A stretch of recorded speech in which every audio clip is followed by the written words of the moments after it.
what's up my friend? Jenho, your Fit Realtor, Realty 1, Group Impact. Welcome to Chapter 2 of our common real estate terms. Today we're going to talk about earnest money.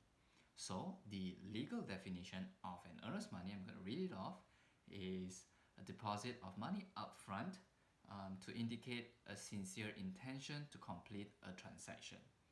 What does that mean in English?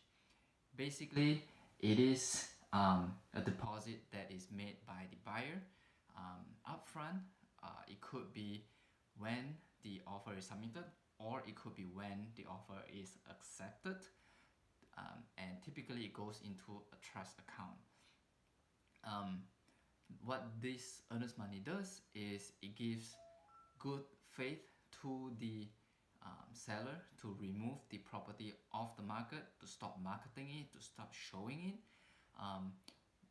That way both the buyer and the seller can kind of work together to complete the transaction. There are contingencies that protect both the buyer and the seller with this earnest money deposit. So a typical contingency would be home inspection, or an appraisal, or even a financing contingency. So if a buyer completes the contingencies, if the buyer complete their due diligence on time and one of the contingencies is not met, the buyer could be refunded the full amount of earnest money deposit. On the flip side, if the buyer does not complete the due diligence on time and the deal goes sideways, the buyer could stand to lose the earnest money deposit to the seller.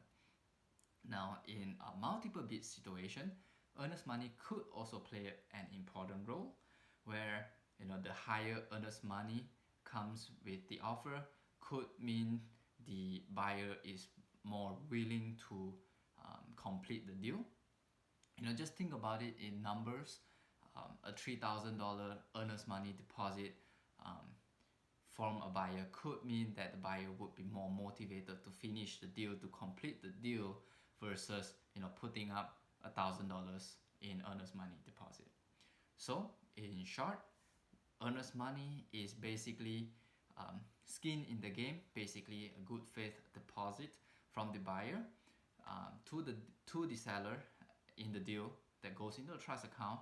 That way both the buyer and the seller will come together and work together to complete the deal. That's all. Realtor signing out.